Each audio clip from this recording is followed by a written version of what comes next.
Rádio Piauí.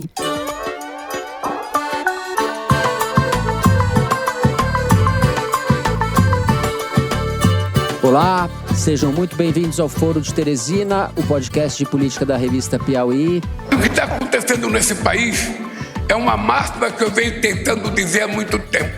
Muito dinheiro na mão de poucos significa miséria. Eu, Fernando de Barros e Silva, da minha casa em São Paulo, tenho a alegria de conversar com a minha amiga Ana Clara Costa no Estúdio Rastro, no Rio de Janeiro. Olá, Ana, bem-vinda. Oi, Fernando. Oi, pessoal. Então vocês percebem que eu tenho motivo de sobra de estar feliz. Todos vocês pensaram que eu ia entrar em guerra com o Trump. O Trump virou meu amigo. E o meu amigo Celso Rocha de Barros, na agência de podcast em São Paulo. Diga lá, Celso. Fala aí, Fernando. Estamos aí no especial de fim de ano. Mas o dado concreto é que o ano eleitoral vai ser o ano da verdade. Especial de fim de ano, e o Celso não está só. Ele está com o cientista político André Singer, professor titular do Departamento de Ciência Política da USP, nosso convidado mais do que especial. Olá, André, bem-vindo. Muito obrigado por aceitar nosso convite. Eu que agradeço o convite. É um grande prazer estar com vocês aqui. Muito legal pra gente. André Singer, que dispensa apresentação, mas eu vou fazê-la rapidamente. André já teve uma encarnação como jornalista, trabalhou na Folha de São Paulo na juventude, já foi também porta-voz e secretário de imprensa da Presidência da República no primeiro governo Lula e publicou nos últimos tempos, entre outros, 2 livros fundamentais para se compreender o que ele chama de lulismo e a política brasileira contemporânea. Em 2012, saiu pela Companhia das Letras Os Sentidos do Lulismo, que trazia uma interpretação nova e muito esclarecedora dos 2 primeiros mandatos de Lula. O subtítulo do livro já dizia Reforma Gradual e Pacto Conservador. Em 2018, pela mesma companhia, André lançou O Lulismo em Crise, cujo subtítulo é autoexplicativo, um quebra-cabeça do período Dilma. Um dos achados desse livro, entre muitos, foi a escolha da palavra crise para definir o lulismo, no momento em que muitos jornalistas e analistas o consideravam página virada da história. Estava em crise, mas não estava morto, como vimos depois. A boa notícia é que vem livro novo por aí.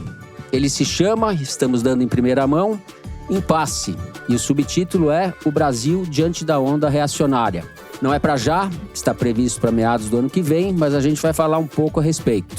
Nós prometemos ao André que a conversa não seria exclusivamente sobre o livro, afinal, ele está nos finalmentes, mas também sobre a conjuntura política e as perspectivas para as eleições de 2026. É isso, vem com a gente.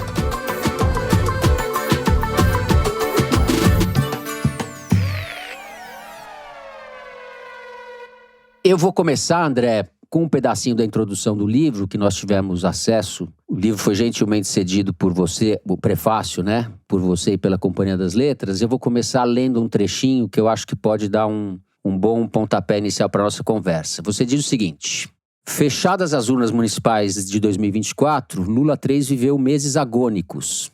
O capital cobrava preço exagerado pela unidade contra o bolsonarismo. Austeridade, juros e liberdade de preços questionavam o caráter popular do mandato. O Congresso se dava ao direito de revogar decretos presidenciais, fato inédito desde Fernando Collor de Mello. A base da pirâmide social, esteio do lulismo, começou a se afastar do presidente. Os estratos médios ficaram mais refratários do que o habitual.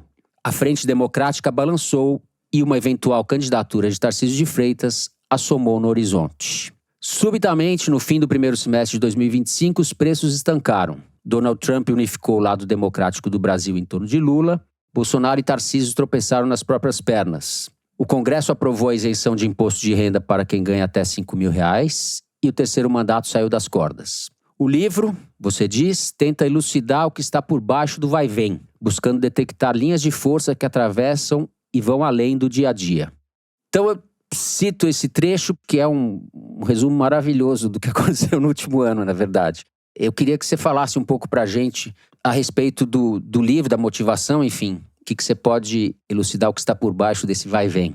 Pois é, Fernando, eu agradeço muito essa oportunidade aqui. Na verdade, o livro é uma tentativa de fazer um apanhado do que aconteceu na política brasileira nos últimos 10 anos. Mas de uma maneira muito sintética, não é um livro longo. Ele traz um conjunto de hipóteses sobre o que aconteceu e o que, de certa forma, está acontecendo, marcado pelo fato de que a partir do impedimento da ex-presidente Dilma Rousseff, o Brasil entra num período novo, diferente do que vinha acontecendo desde pelo menos 1994, que eu acho que é marcado por uma crise da democracia brasileira. Essa crise da democracia brasileira, ela se combina com uma crise da democracia no mundo. Por uma certa coincidência, o impedimento da presidente Dilma foi no mesmo ano do Brexit e da primeira vitória de Donald Trump nos Estados Unidos. Então, a democracia começou a ser bombardeada no mundo inteiro e também no Brasil. Por vários motivos, o Brasil acabou sendo um país, a meu ver, muito importante nesse processo de desgaste da democracia. Em certa medida, a vitória do presidente Lula em 2022 foi um elemento fundamental para desacelerar essa onda de autocratização. E não sabemos o que vai acontecer em 2026. Então, os nossos acontecimentos aqui estão muito imbricados com o que está acontecendo no mundo e vice-versa. O que é todo um conjunto de elementos novos, completamente diferentes do que vinha acontecendo antes, que me pareceu importante tentar oferecer uma interpretação. Como é um processo muito complexo e que os analistas, a meu ver, vêm tendo muita dificuldade para compreender, eu sou bastante modesto, que eu estou apresentando hipóteses que podem se confirmar, podem não se confirmar. Eu espero que elas sejam úteis, pelo menos para fomentar um debate que pode ser esclarecedor. Então, o propósito do livro é tentar entender esse conjunto de elementos e ver se eu consigo identificar o que eu chamo de tendências, né?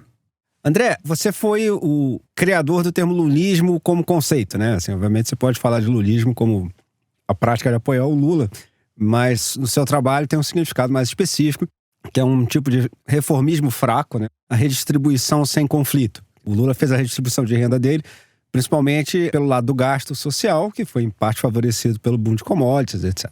Você considera que nós ainda vivemos sob o lulismo, que esse terceiro novo governo do Lula é lulista? Ou você acha que a crise fiscal dos últimos anos acirrou os conflitos de uma maneira diferente? Porque, por exemplo, a reforma do imposto de renda já é redistribuição com conflito. E foi um conflito muito difícil para conseguir uma pequena vitória, né? O lulismo, enquanto ideia, ainda se aplica como se aplicava antes? Eu acho que o lulismo se aplica, eu não diria que a gente vive sob o lulismo, mas sob o impacto do lulismo, porque com a volta do ex-presidente Lula, agora presidente novamente, ao centro do cenário, o lulismo voltou completamente, porque o projeto dele é o lulismo, né? O que eu acho que está acontecendo é que o lulismo está engessado, ele está passando por um momento de muito constrangimento. Então, as margens estão mais estreitadas do que elas foram no primeiro e no segundo mandato. Você acha isso? Porque no primeiro e no segundo ninguém conseguiu mexer em imposto de renda, por exemplo. É verdade. Esse é um elemento novo. A dificuldade que eu tenho é ainda de conseguir quantificar o quanto isso vai representar no conjunto da obra do terceiro mandato, né? Porque ao mesmo tempo em que isso aconteceu, o arcabouço fiscal representa um conjunto de concessões ao capital que limitaram muito a ação do governo e com isso criaram uma espécie de impasse, daí o título do livro. Um impasse que pode e vai, em alguma medida, os impasses sempre são resolvidos, né? O problema é que às vezes eles podem durar e a gente não sabe como eles vão se resolver. Esse é o momento que eu identifico. Portanto, a isenção do imposto de renda para os que ganham até R$5.000 é muito importante, é um dado novo, mas eu ainda não sei que impacto ele vai ter quando a gente conseguir fazer, só vai ser possível fazer a posteriori, o balanço do terceiro mandato. Perfeito, muito bom. Nos dois primeiros mandatos, no primeiro, você identificou isso no lulismo, tinha muita margem, né? Você identificou as políticas de transferência de renda, aumento real do salário mínimo, enfim, uma série de medidas o Lula realmente pôde fazer, fazendo um governo quase de comunhão nacional, né? Eu faria uma pequena observação aqui, Fernando, é que não foi tão simples assim, porque houve muita resistência, né? Vocês mesmos observaram em outras edições do Fórum Teresina que o Bolsa Família, por exemplo, não foi bem recebido pelas elites brasileiras. Foi bem mal recebido. Então, a gente esquece um pouco isso e, às vezes, olhando para trás, parece que o caminho estava aplainado. Na verdade, a minha interpretação é que o Lula teve essa capacidade de inventar uma coisa nova. E essa invenção não foi simples, é de fato um mérito que tem que ser reconhecido. E, em certa medida, ele achou um caminho onde ninguém via caminho, né? Porque se achava que se ele fizesse as concessões exigidas, ele não ia conseguir fazer nenhuma mudança. Se ele fizesse as mudanças, ele iria ser derrubado. Essa equação, que aliás foi apresentada pelo então candidato Serra em 2002, explicitamente na televisão, às vésperas do segundo turno, era um pouco o que todo mundo achava que podia acontecer, o que iria acontecer. E ele achou um terceiro caminho, por assim dizer, né? Claro que esse caminho foi facilitado, evidentemente, pelo boom de commodities, que agora não tem mais o mesmo peso. As commodities continuam sendo muito importantes para o Brasil, mas não tem mais o mesmo vigor, não é?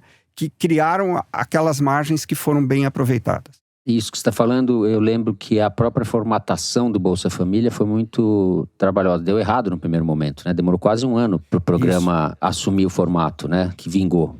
Começou como Fome Zero e teve muitas dificuldades, e aí o Bolsa Família assumiu a... Foi só a partir do segundo ano. Exato. Tanto é assim, e que na verdade nem estava claro o efeito que ele tinha ao final do terceiro ano. Isso fez com que muita gente errasse a previsão sobre a eleição de 2006, porque não percebeu o impacto do Bolsa Família. Na verdade, só percebeu quando o Lula se reelegeu. É interessante isso. Certo. Ana, queria te ouvir, por favor. Quando o André ele fala do lulismo, né, lá atrás, todas essas políticas que surgem, por mais que elas passem por uma formulação do PT e do próprio governo Lula, elas também eram uma demanda reprimida na sociedade, né? Não foi um ato unilateral, né? Havia muita necessidade desse tipo de política, né?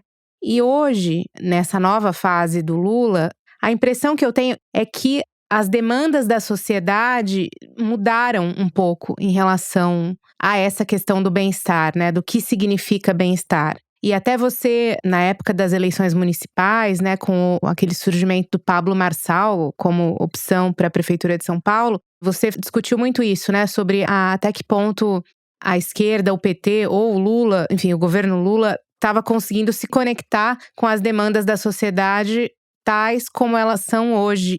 E elas são diferentes do que elas eram naquele momento. Bom, a gente já passou um tempo desde aquelas eleições, né, municipais tão dramáticas.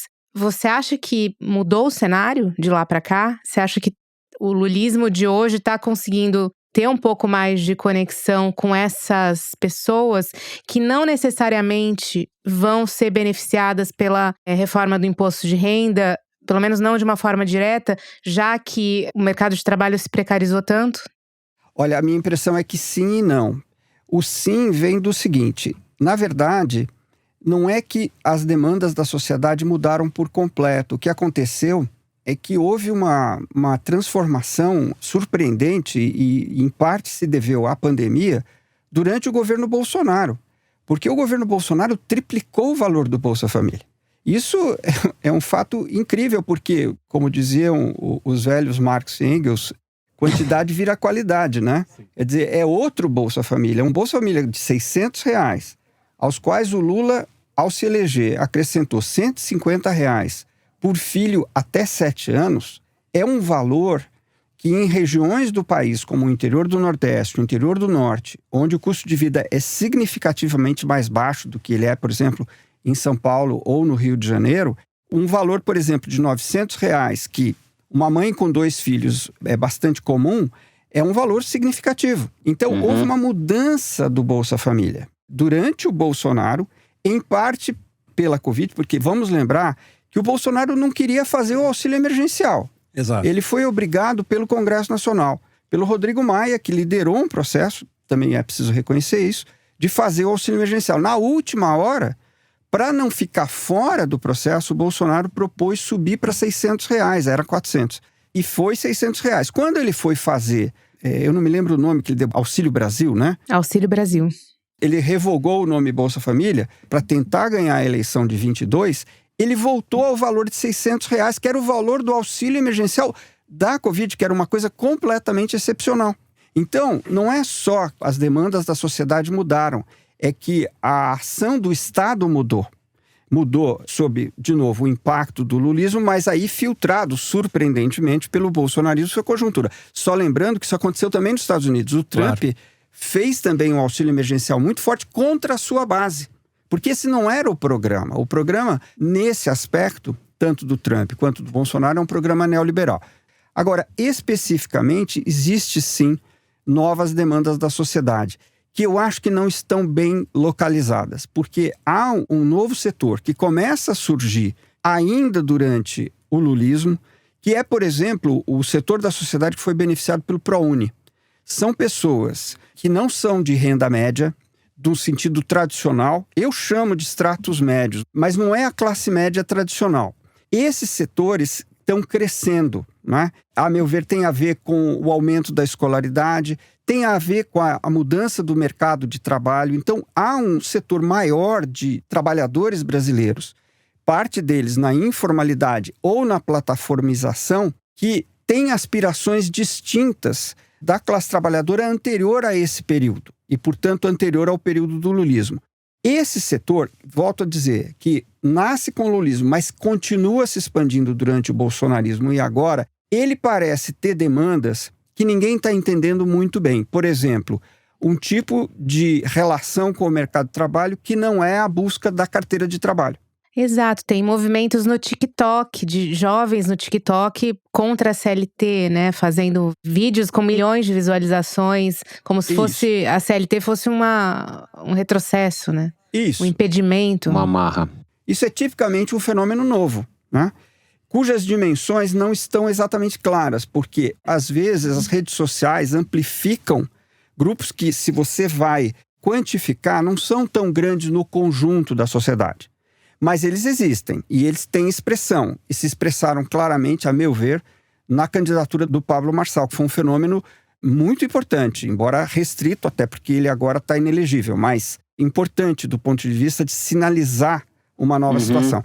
Então, eu acho que há novas demandas que ninguém está entendendo muito bem exatamente quais são, para onde elas se orientam, e com essas demandas eu acho que talvez ainda não tenha havido propriamente uma conexão, e até ouso dizer algo que talvez cause uma certa surpresa. Acho que para a esquerda não é fácil se conectar com essas demandas, porque elas, da maneira como elas estão se apresentando, uma orientação que não casa com a esquerda. Já que existe essa desconexão, principalmente em relação às leis trabalhistas e à necessidade do fundo de garantia e etc., que tem muita gente jovem hoje que fala que eu preferiria receber esse dinheiro e fazer o que eu quiser com ele do que o Estado gerir o fundo de garantia para mim. Enfim, tem várias teses a respeito disso, né?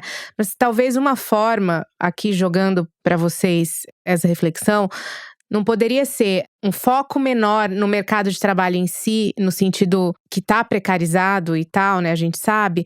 Mas assim, direcionar os esforços do Estado para aquilo que essa pessoa que está sem CLT, muitas vezes por vontade própria, precisa realmente, e para se manter minimamente bem como não CLT, que seria educação e saúde, porque daí seriam gastos que ela não teria com o salário dela dentro da informalidade, ou que também a pessoa que está precarizada, ela não tem um fluxo de entrada de dinheiro muito regular, né? Então, a política pública focada na educação e na saúde acaba liberando o orçamento dessas pessoas para outras coisas, ou enfim, para elas não ser CLT, né? Mas aí o Estado estaria entrando em outro aspecto, digamos, mais fortemente, né? Olha, eu acho que sim, acho que faz todo sentido, e isso remete para uma questão muito importante, porque eu acho que a pressão hoje que existe sobre o orçamento público é para privatizar a saúde e a educação no Brasil, né? A discussão sobre a desvinculação dos pisos constitucionais é isso, é abrir a porta para privatizar o que há ainda de público na saúde e na educação no Brasil. Mas eu acho que o problema da conexão com esse setor da classe trabalhadora vai além disso. Porque precisa haver uma compreensão de que essas demandas estão sendo apresentadas de uma forma hiperindividualista. E a esquerda tem, por definição, apresentar soluções coletivas, soluções que apontam para o social, né? Em última análise, se quiser, que está no horizonte, sempre é a ideia do socialismo, mesmo que o socialismo seja um processo muito longo, uma transição muito longa, que é a minha visão. Mas se você abre mão de apresentar soluções coletivas, como, por exemplo, seria muito melhor para o conjunto de trabalhadores de plataformas que eles se cooperativassem, não é? Porque a tecnologia da plataforma, ela está feita praticamente, ela está pronta para ser cooperativada. Se você é cooperativa, você usa a plataforma simplesmente como um instrumento da cooperativa. O que significaria um passo gigantesco no sentido de melhorar as condições desses trabalhadores, porque eles não teriam que entregar uma parte da sua renda para quem é o proprietário das plataformas, né? E, ao mesmo tempo, significaria apresentar uma perspectiva para o conjunto da sociedade. Se a esquerda para de pensar nesses termos, ela começa a pensar como a direita. Então, não dá para ela dar esse passo. Então, essa forma de reivindicação, ela apresenta um aspecto que é assustador para a esquerda. E me parece que o meu papel, como alguém que estuda, é dizer isso, porque essa me parece ser a realidade. Muito bom. Bom, eu preciso fazer um rápido intervalo. A má notícia, a boa notícia é que a gente vai continuar falando com o André sobre esses assuntos na volta. Já voltamos.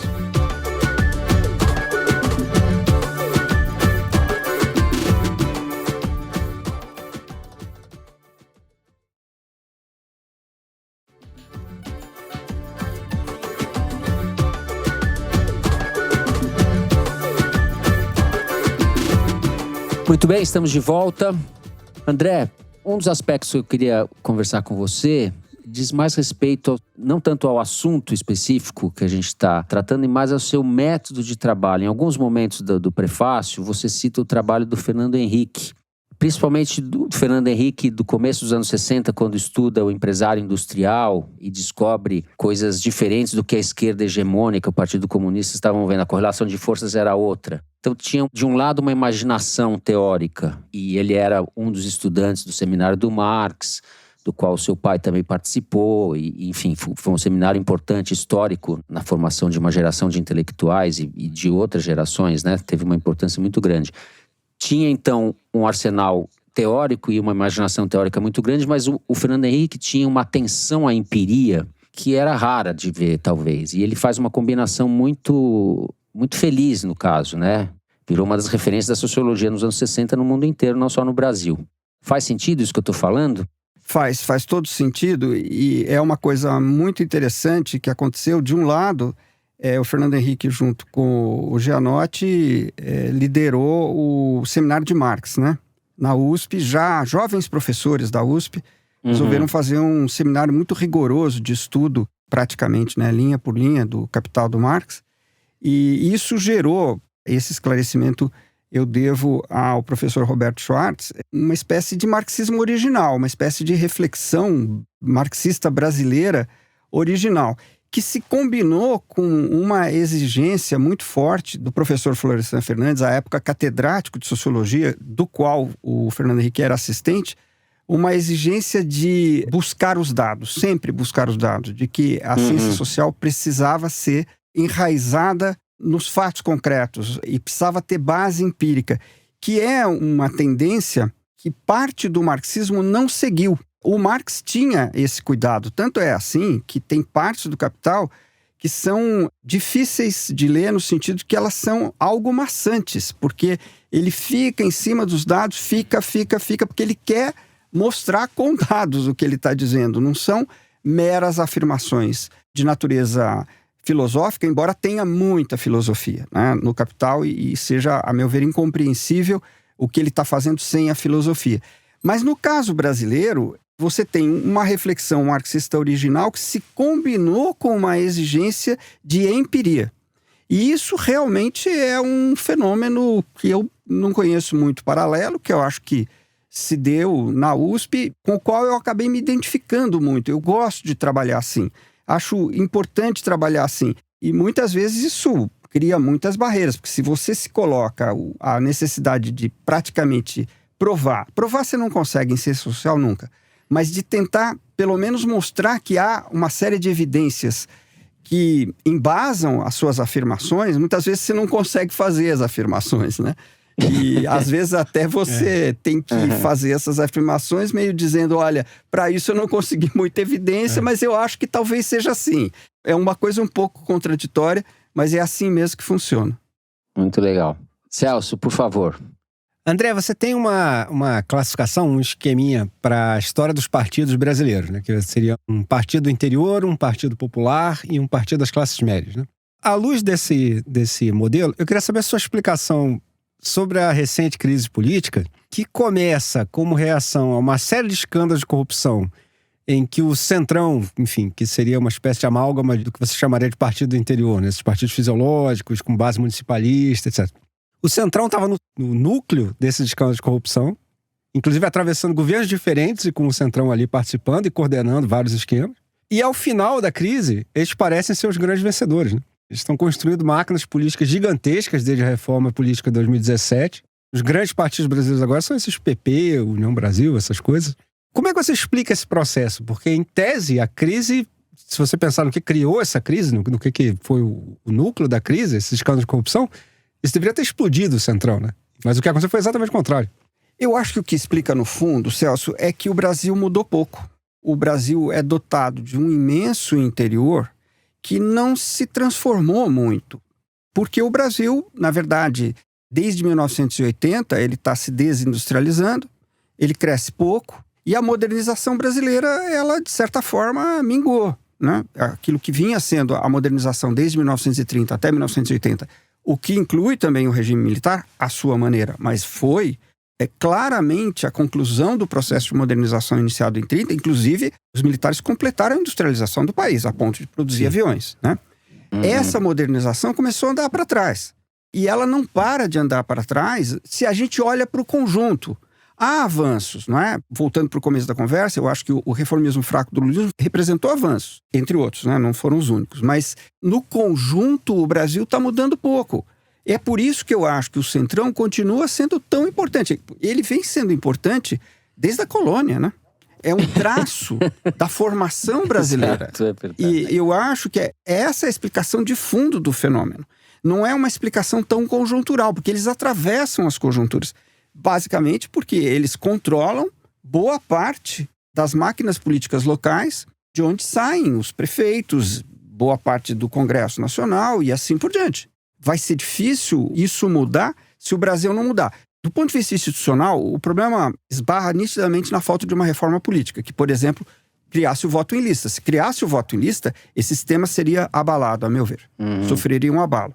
Agora, o sistema proporcional com lista aberta, em que cada candidato faz a sua campanha, praticamente não há partido ali, é o reino das máquinas locais. Agora, uma coisa interessante é que o PT, nos mandatos anteriores do Lula, propôs reformas políticas que também teriam reduzido o número de partidos, mas ali, se tivesse começado ali, a gente provavelmente teria chegado a alguma coisa de bipartidarismo PT-PSDB, como núcleos de novas grandes agremiações, né? E acabou que o PSDB perdeu esse bonde, enfim. Sim, mas aqui eu acho que a gente tem que distinguir duas reformas políticas. A reforma política que acabaria com o voto proporcional, essa eu não estou muito seguro. Porque eu acho que o voto proporcional é interessante para o Brasil, porque ele é muito inclusivo. Sim. Esse é um dos aspectos positivos do sistema político brasileiro. Sim, porque concordo. Você pensa o seguinte, acho que todas as correntes de opinião, praticamente todas ou todas importantes, estão no Congresso Nacional. Sim. E isso cria uma espécie de inclusividade, em que pouca gente quer derrubar o sistema. A grande novidade foi o bolsonarismo, a extrema-direita e hoje o PL, que são setores, a meu ver, contra a democracia, que estão dentro da democracia e são expressivos, né? Agora, outra coisa seria o sistema de voto em lista, que daria mais poder às organizações partidárias e menos às máquinas locais. Essa proposta foi feita, chegou a ser votada e perdeu, né? Sim. E não vai passar porque não interessa aos que estão no Congresso, porque eles não seriam reproduzidos por esse mecanismo. Então não vai passar desse modo. Certo. Só para localizar o que o Celso disse da teoria que o André formulou sobre os três partidos brasileiros, né, os três partidos reais, né, que você fala. Está no 4º capítulo do Lulismo em Crise e chama Três Partidos Brasileiros ao Intermezzo Histórico. São 30 páginas muito originais, né, André? Inclusive acho que é uma contribuição que você fez. Ela quase, não é que está solta do livro, mas ela... É um livrinho. É um livrinho, exato. Obrigado, Celso. Eu agradeço muito as referências, Fernando. Para mim é muito importante ouvir isso. Agora, eu criei esse modelo muito olhando para a experiência de 45-64, onde de fato havia mesmo, os três partidos estavam muito fixados, que eram o PTB, a UDN e o PSD. Cada um deles representava, né, um segmento. Agora, isso está mais fragmentado. A Câmara dos Deputados tem cerca de 30 partidos, é muito partido, né? Então eu passei neste livro a falar em campos, porque, por exemplo, o PT não é o único partido do campo popular. Embora eu acho que o PT hoje, de alguma forma, lidera o campo popular e o Lula lidera como figura individual. Mas há outros partidos, não é, do campo popular. Por exemplo, o PSB, o PDT, o PSOL, a Rede, para dar alguns outros exemplos. A mesma coisa acontece quanto ao partido do interior, que veio se fragmentando, não é? Porque o PFL teve divisões, e essas divisões tiveram outras divisões. O caso clássico é o do próprio PSD, que não por acaso foi buscar o nome na experiência 45-64. Isso é sensacional, né? Eles usaram o mesmo. Então, é um pouco complicado para transmitir a ideia de que esses partidos reais, por vezes, não são um partido só, mas são um campo. Certo. Mas formam-se 3 campos fundamentais, por assim dizer, que refletem a formação do país, portanto, refletem a sociedade. Perfeito. Ana, por favor. Só entrando um pouco nessa questão partidária, que é algo que a gente já falou aqui algumas vezes, que de certa forma, independente de uma reforma política que concentre ou dilua ainda mais as formações partidárias, a população tem uma conexão cada vez menor com os partidos, sejam eles quais forem, né? Sejam os partidos de esquerda, sejam os partidos de centro, centrão, sejam os partidos de direita. Então, nem todo mundo que tá com a hashtag Bandeira da Palestina no Twitter necessariamente se identifica com o PSOL, o PT ou algo parecido. A mesma coisa, a bandeirinha do Brasil, no caso dos defensores do Bolsonaro. Então, como criar um sistema em que, de fato, a população esteja contemplada, né, dentro do Congresso, no sentido de a gente já tornou muito mais fácil a criação de partido do que era, né, e aparentemente não deu certo. A concentração ainda seria melhor, assim, na sua avaliação? Olha, Ana, eu acho que a sua pergunta remete, na verdade, para um problema mais fundamental, que é o seguinte: essa distância entre a política e a população, ela se dá, na verdade, porque a democracia responde pouco às demandas da população. A democracia está longe da população. Isso é uma coisa que a gente tem que dizer, sobretudo nós que defendemos a democracia, porque nós precisamos encontrar meios de superar essa situação para preservar a democracia. Nós precisamos entender os problemas, e não é um problema só brasileiro. Na verdade, na minha opinião, o que vem esvaziando a democracia no mundo inteiro e também no Brasil é o neoliberalismo. Porque o neoliberalismo é um conjunto de políticas voltadas para a economia, mas que tem como maneira de operar subtrair o âmbito econômico do controle democrático. O exemplo mais nítido disso é a independência do Banco Central. Quando você torna o Banco Central independente, você está dizendo o seguinte: qualquer que seja o governo que vai se eleger, uma boa parte da política econômica não vai depender do governo, porque o Banco Central define a política econômica. O que eu vou dizer agora é uma metáfora, tá? Não é exato, mas talvez 60% ou mais da política econômica seja definida pelo Banco Central, não pelo Ministério da Fazenda.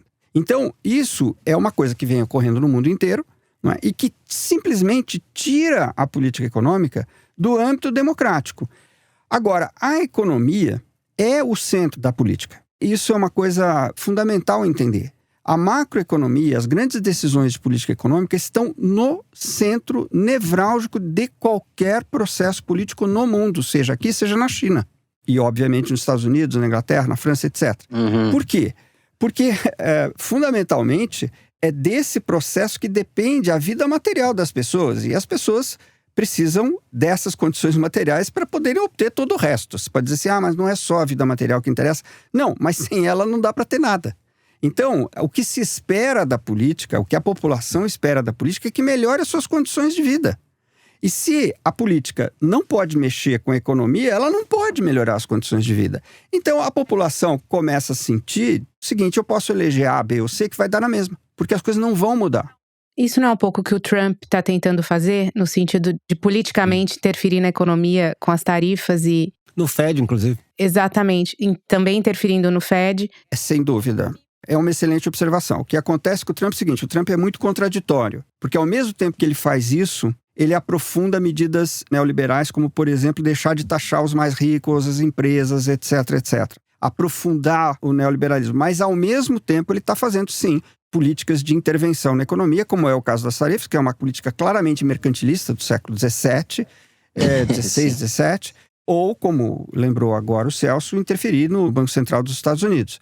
Por que ele está fazendo isso? Porque, em alguma medida, ele precisa responder à mesma demanda que a esquerda precisa responder, que advém do fato de que essa situação em que os governos mudam, mas as condições de vida da população não mudam, está gerando uma enorme crise da democracia, e o Trump é o resultado dessa crise, porque as pessoas estão votando, inclusive, contra a democracia, para ver se alguém muda a situação. Se ele conseguir melhorar as condições de vida da população, ele vai ter muito apoio. Até agora ele não conseguiu. É mais show do que realidade. Mas ele, ao mesmo tempo, deve estar procurando, eu imagino, porque por mais irracional que ele seja, ele quer ficar no poder. Então ele deve estar procurando os meios de fazer isso. Em outras palavras, eu quero dizer o seguinte: a reação a essa crise da democracia, ela vem pela direita ou pela esquerda. Tanto uma quanto a outra tem que encontrar novas soluções, do meu ponto de vista, que defende a democracia, dentro da democracia. No caso da extrema-direita, não. Perfeito. Nós vamos fazer mais um rápido intervalo. Na volta, continuamos a falar com o André. Já voltamos.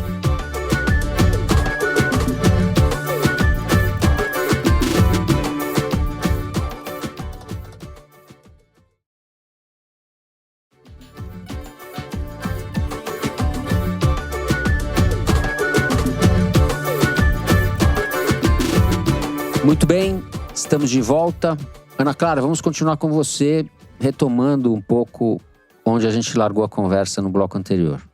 Bom, quando o André mencionou a tentativa do governo Trump de tentar, por meio dessa política econômica que ele bem chamou de mercantilista, resolver ou atender às demandas da população, e que esse é um dos pontos dessa crise da democracia que várias democracias estão enfrentando, né? No sentido de que as pessoas não estão tendo as suas demandas atendidas pelos governantes, eu fico me questionando se algum governante vai atender alguma demanda. Porque a ideia que a gente vê hoje no mundo todo, ou como o capitalismo está avançando no mundo todo, é que a necessidade das pessoas tem sido muito mais imediata do que já foi no passado. Necessidade de consumo, necessidade de status. As redes sociais expõem muito isso, né? Então, algum governante conseguiria responder a essas demandas? Porque se a gente olhar o fato dessa crise nas democracias ser uma crise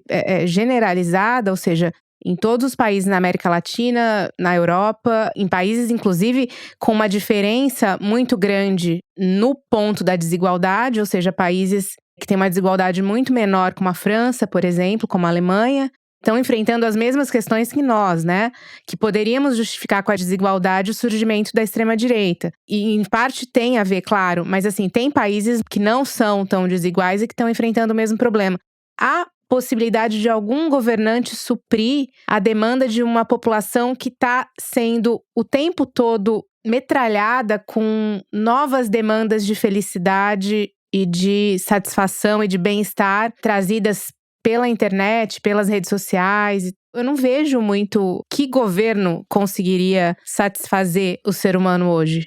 Desculpa essa constatação tão pessimista, mas... Uma mensagem natalina é uma mensagem de final de ano. Exato, né? final de ano, né? Esse... A gente entra na discussão filosófica agora. Eu sugeriria uma interpretação um pouquinho diferente. Não é que as pessoas estejam respondendo a estímulos de consumo. É que a desigualdade está aumentando. Ela está aumentando no mundo inteiro. Sem dúvida que há coisas em comum entre o que está acontecendo, por exemplo, num país super desenvolvido, como é o caso da Alemanha, e o Brasil. Há coisas em comum, mas a diferença grande é a seguinte: no Brasil, metade da população o que quer é ser incluída, minimamente. Esse é um problema histórico que o Brasil nunca resolveu. A Alemanha resolveu. Agora, qual é o problema que acontece na Alemanha, mas também acontece no Brasil? É que uma crescente parcela da população não vê horizonte, porque percebe que os filhos vão ter uma vida pior que a deles.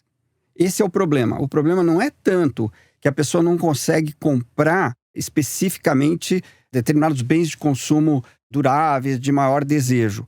É que a pessoa está sentindo que a tendência é uma piora da sua qualidade de vida e, sobretudo, dos seus descendentes. É a tendência que é a questão-chave.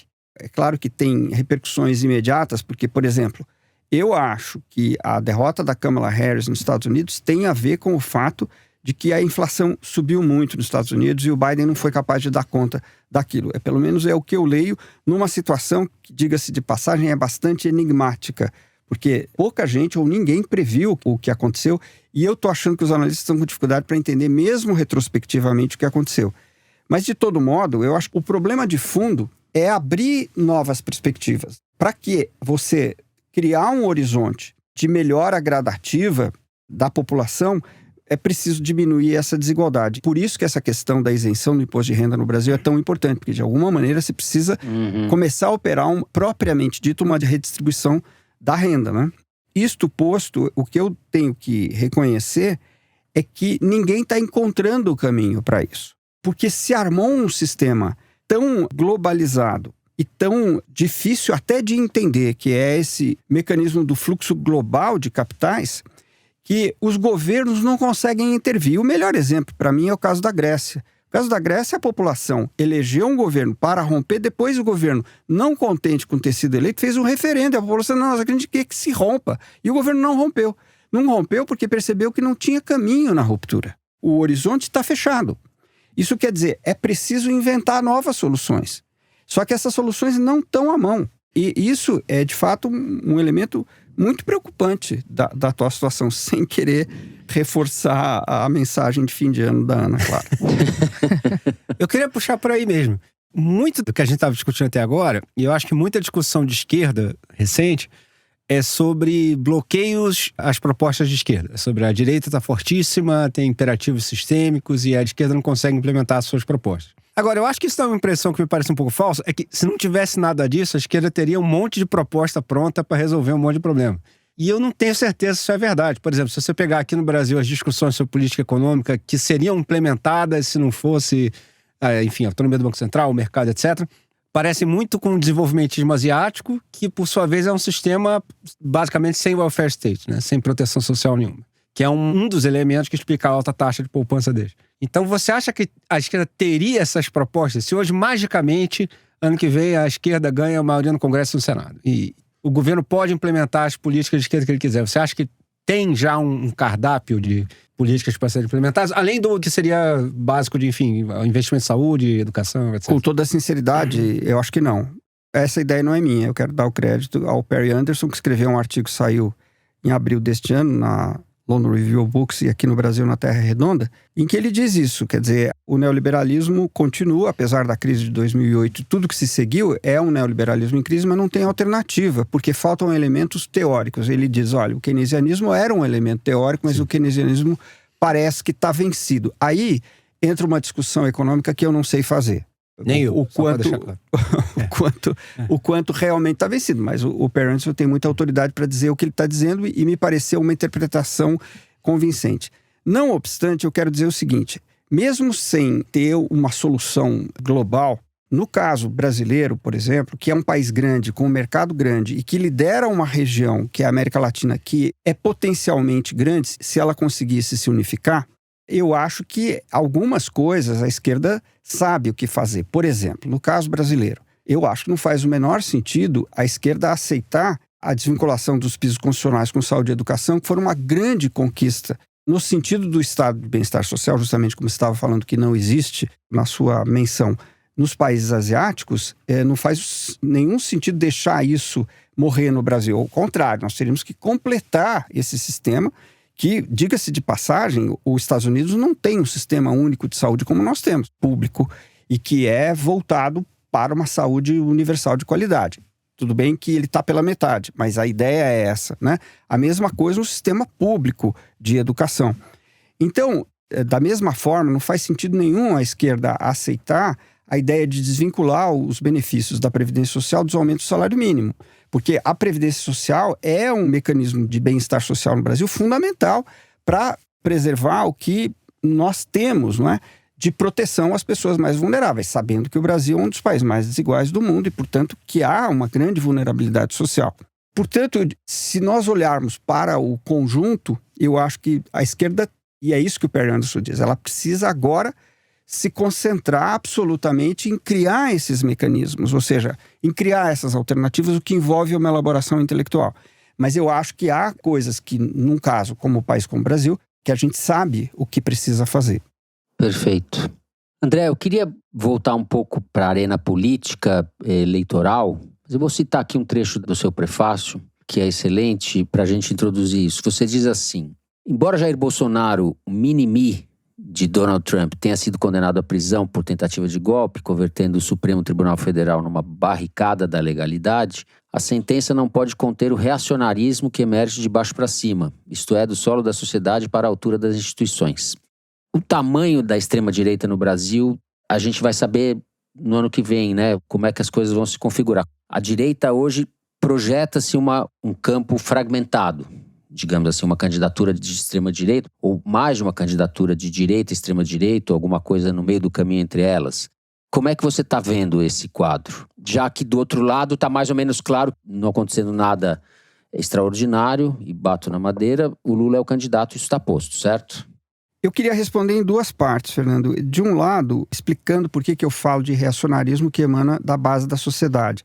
Vamos pegar como exemplo o que aconteceu nas eleições municipais do ano passado. De repente, o Bolsonaro começou a apoiar alguns candidatos jovens em Goiânia, Belo Horizonte, Fortaleza, e uma candidata não jovem, mas igualmente outsider, em Curitiba, e eles chegaram todos ao segundo turno muito perto de candidatos absolutamente consolidados. Eles não ganharam.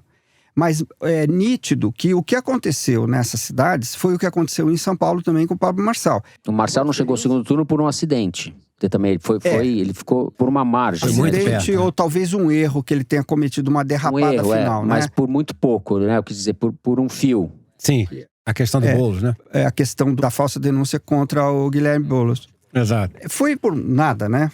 Raspou na trave mesmo, né? Bateu na trave, na verdade. Então, quando você vê fenômenos desse tipo, e a pergunta da Ana sobre o Pablo Marçal remetia a isso, você vê que tem alguma coisa que está acontecendo na base da sociedade. Não é simplesmente no plano das instituições, ou dos partidos, ou das lideranças. E nós precisamos olhar para isso, senão a gente não vai entender o conjunto do processo. Por outro lado, há um fenômeno, esse sim, completamente institucional e, para dizer a verdade, político-institucional, que é a decisão do Supremo Tribunal Federal de condenar a penas elevadas os promotores do golpe, da tentativa de golpe de 22 e 23, a começar de Jair Bolsonaro. Essa é uma decisão histórica e mundial. Não importa o que venha a acontecer depois, o fato é que foi tomada uma decisão muito importante que simplesmente torna a extrema-direita no Brasil acéfala. Porque o Jair Bolsonaro é um líder carismático.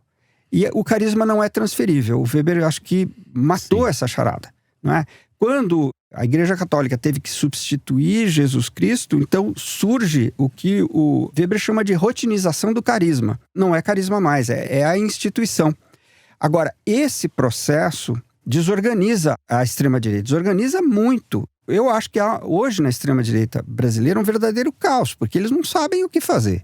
Não sabem fazer pela simples razão de que tudo está depositado, não tudo, porque existe esse reacionarismo que vem de baixo, mas a expressão dele, do ponto de vista eleitoral, estava toda concentrada nessa liderança carismática que foi posta fora de cena.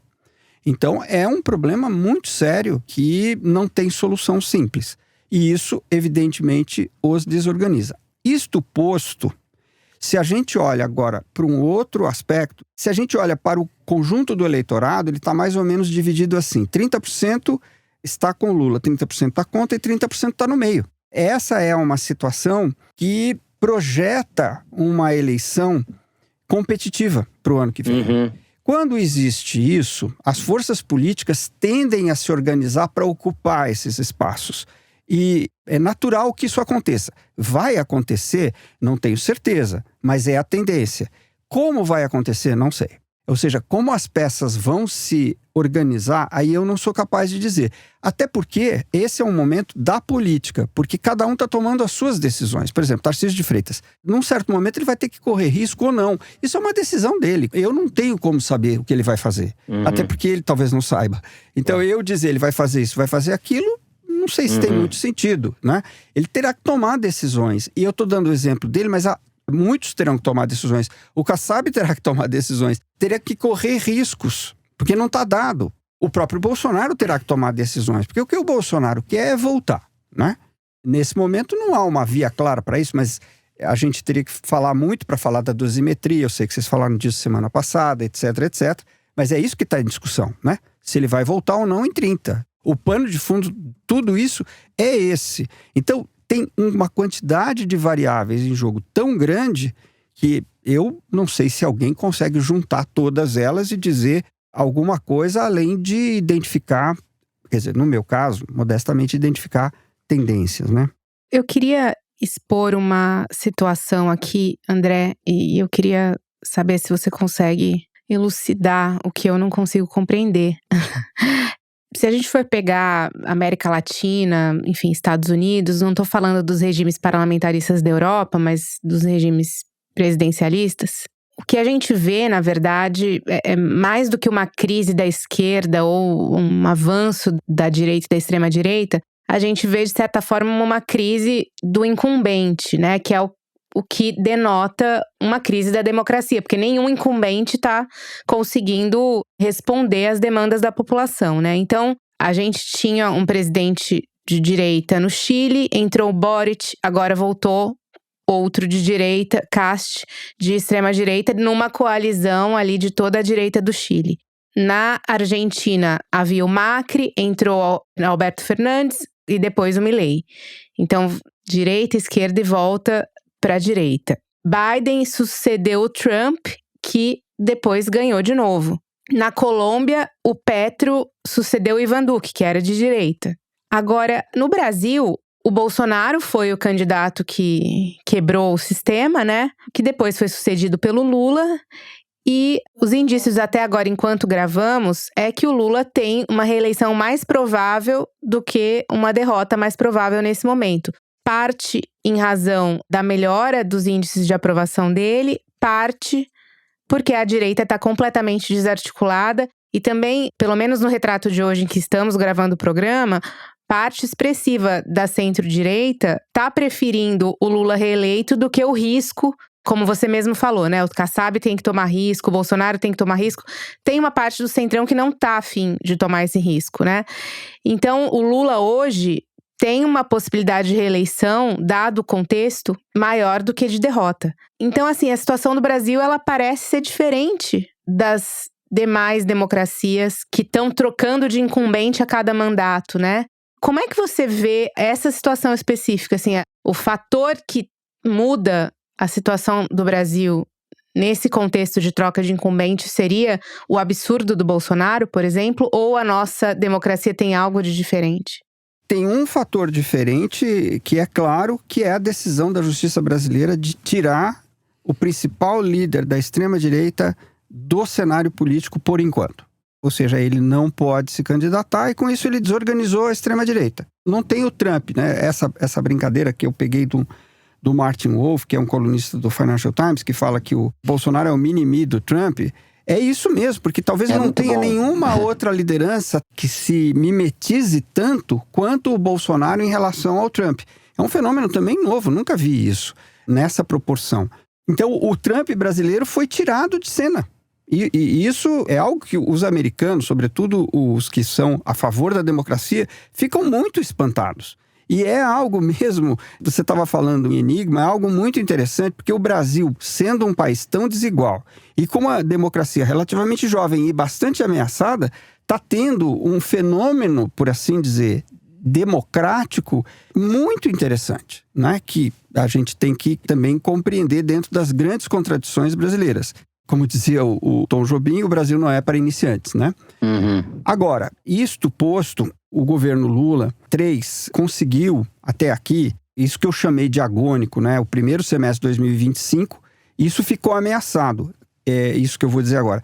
conseguiu manter a sua base social, que são os mais pobres. E isso é muito importante, porque sem isso, as chances do presidente Lula cairiam muito, não é? Se ele perdesse a sua base raiz, por assim dizer. Ele conseguiu manter.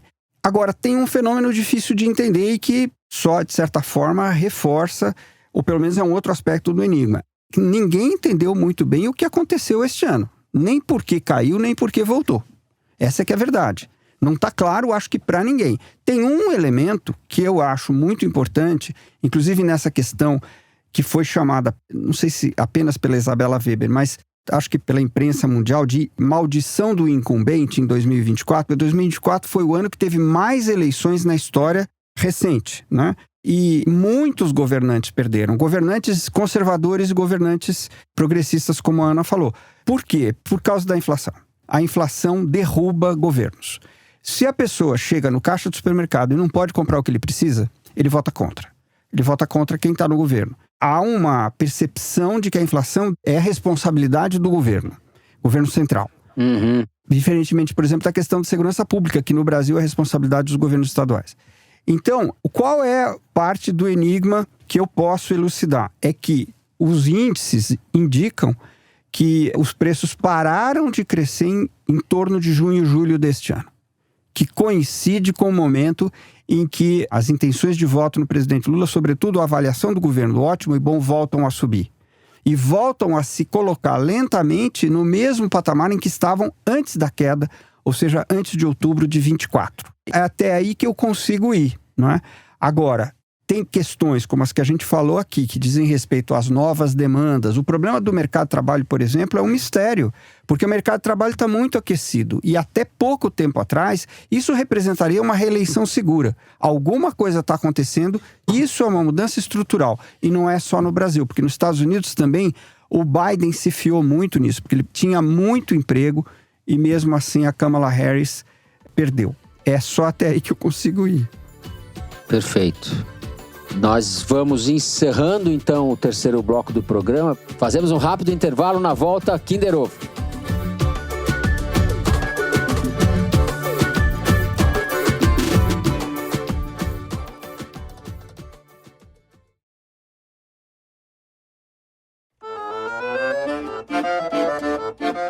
Muito bem, estamos de volta. Diretora, pode soltar aí o último Kinder Ovo do ano. Vamos ver se depois Papai Noel. Ele tá lá preso, trancado na chave o dia inteiro. É o Bolsonaro, o Flávio. O ar-condicionado central do prédio da Polícia Federal zunindo no ouvido dele de 7 da manhã às 7 o Flávio? da noite. E ainda assim ele tá pensando nos outros. Fernando acertou. Pô, esse era bem na minha seara de acertar. Roubei a sua vaga aí, roubei a sua especialidade. Quando é alguém assim digno de respeito. Ou o Brasil piorou muito ou a diretora tá caprichando na seleção. Acho que as duas coisas. Não, teve um que ela botou o garotinho cantando Roberto Carlos, gente. Nunca vou esquecer isso. Bom, para os anais, quem fala, senador e pré-candidato até segunda ordem à presidência da República, Flávio Bolsonaro, em entrevista a Veja Mais, o canal da revista Veja no YouTube. Eita que acertei o último Kinder Ovo do ano. Bom, vamos para o Correio Elegante, o momento de vocês.